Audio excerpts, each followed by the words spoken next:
Ladies and gentlemen, today we are going to step into a conversation that is deeper than just sensuality. It's about psychology, about patterns, and about the raw truth that lies beneath the surface of what we often dismiss as just preferences. This isn't about shaming or stereotyping. It's about understanding how some choices in the bedroom can reflect deeper traits, mindsets, and even emotional intentions. And no, this is not a blanket judgment about all women. This is about those rare but dangerous exceptions. The ones who mask manipulation with sensuality, the ones who disguise chaos behind chemistry, and most importantly, the ones who use sex not to connect, but to control. The woman who obsessively prefers the face, down, control me position reveals much more than a desire for dominance in the bedroom. Her obsession with this position can often reflect a psychological blueprint driven by manipulation, control, and emotional concealment. While at first glance it might seem like she's expressing deep trust or allowing a man to take the lead, the truth is more layered and much more complex. This type of woman doesn't just enjoy the thrill of submission, she leverages it. She builds a facade of vulnerability so believable that most men walk straight into her emotional trap without realizing it. What seems like surrender is, in reality, a calculated strategy. When she chooses to be in a position that puts her face down and body beneath, it's not always about passion.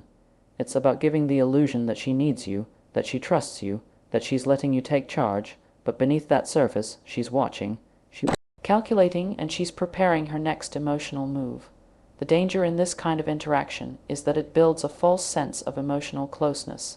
Men often associate physical submission with trust, assuming that if a woman lets him lead in bed, she's equally open in other areas of life. But this specific woman uses the body as a decoy.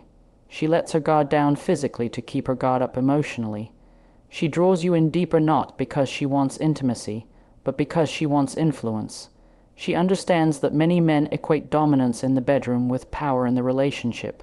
So she plays the role of the willing partner, the submissive lover, while she quietly creates emotional dependence.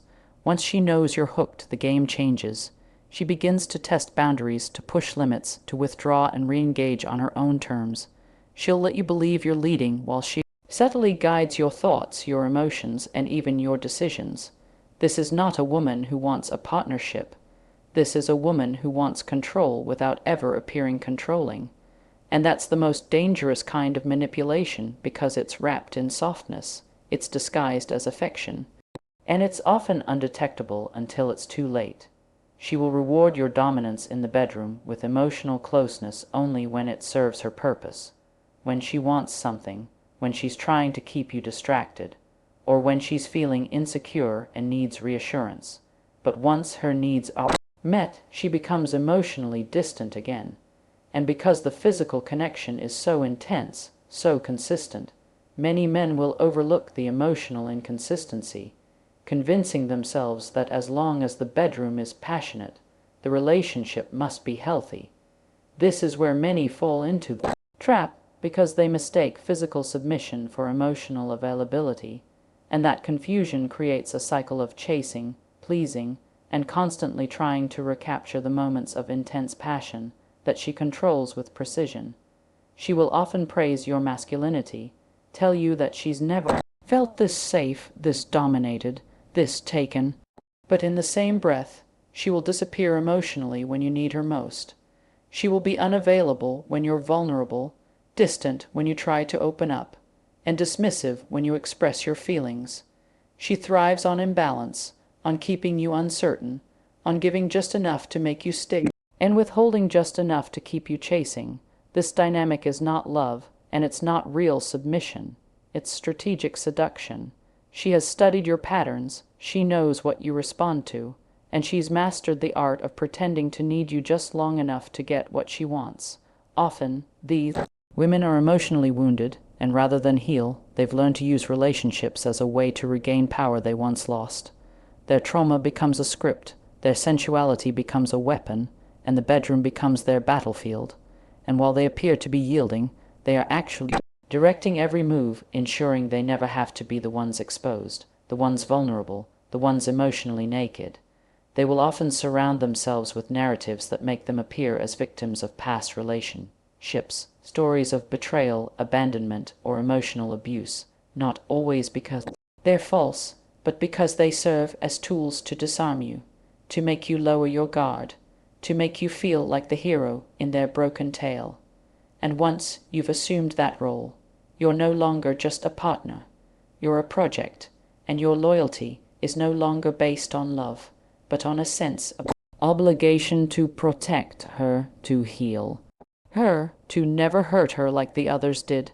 And in that space she gains control, not through force, but through sympathy, not through dominance, but through perceived helplessness. And when you finally realize the emotional toll it's taking on you, when you start to feel drained, confused, constantly unsure of where you stand, she'll flip the narrative, making you believe you're the one with issues, that your inability to lead outside the bedroom is the problem, that your sensitivity is weakness, and your emotional depth is neediness. And by then, the damage is already done. You're entangled in a dynamic where passion is mistaken for connection, where intensity is mistaken for intimacy, and where submission is mistaken for trust. And escaping this type of relationship isn't easy, not because she won't let go, but because she's made you believe that no one else will make you feel the way she does. But what you have to remember is that pleasure without peace is manipulation in disguise, and intensity without stability is not love, it's emotional addiction. So when a woman shows an obsessive preference for this position, pay attention not just to her body language, but to her emotional patterns. Don't be blinded by the fire in the bedroom if it's burning down your sense of clarity, security, and self-worth, because love that controls, even in the gentlest of disguises, is never love at all. The woman who insists on always being on top and in full control during intimacy may appear confident, empowered, and irresistibly bold, but when her preference crosses into obsession, when her need to dominate becomes a constant requirement rather than an occasional expression of desire, what you're witnessing isn't just sexual confidence. It's often a deeper psychological shield, a method of avoiding vulnerability at all costs, and a tactic for emotional control that runs far beyond the bedroom. This woman craves control not only of the act, but of the atmosphere, of the connection, of the emotional temperature, and even of the emotional power dynamic between her and her partner.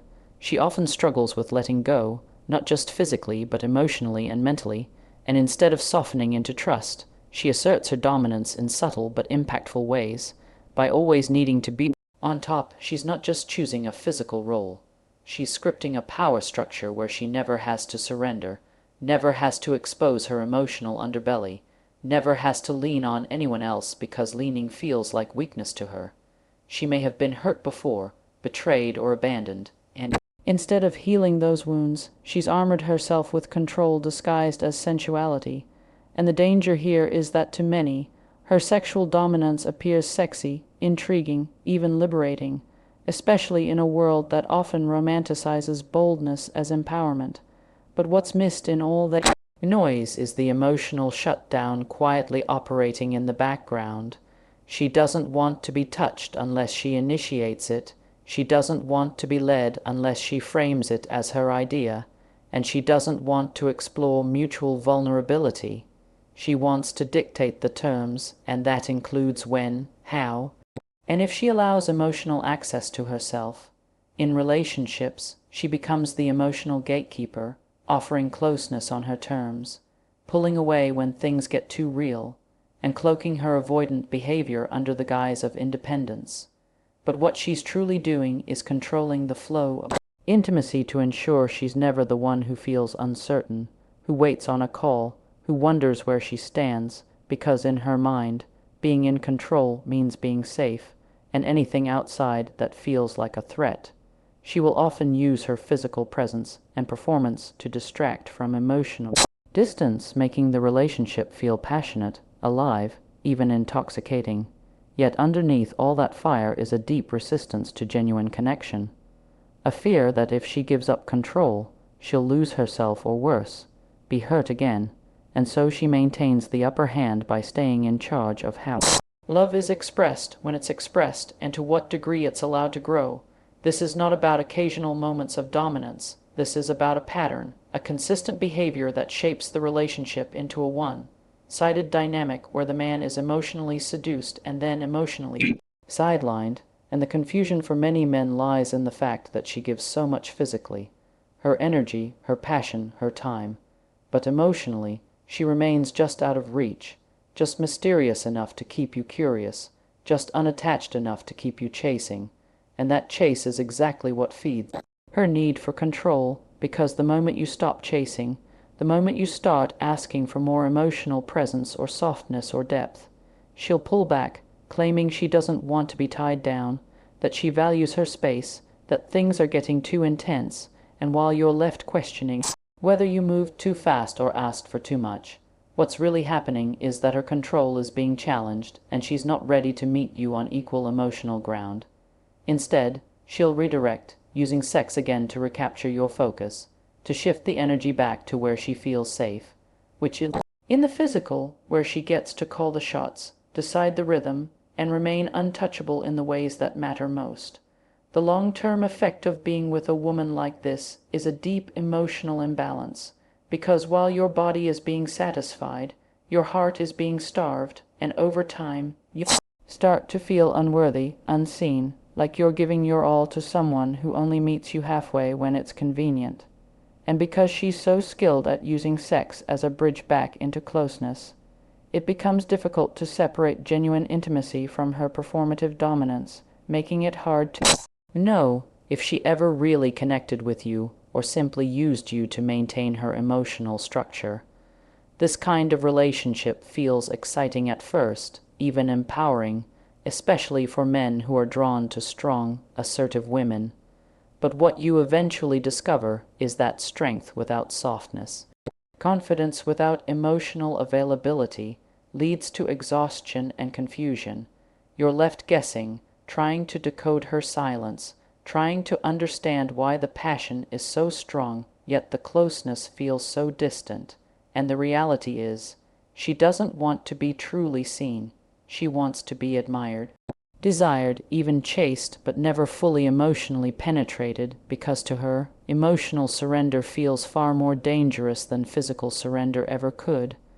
She may talk about independence, about being a free spirit, about not wanting to be controlled, but underneath all that is a deep fear of being truly vulnerable, of opening up in ways that require trust and transparency. So she uses control as her armor and dominance as her strategy, ensuring she always holds the power and never has to risk the pain of disappointment or rejection.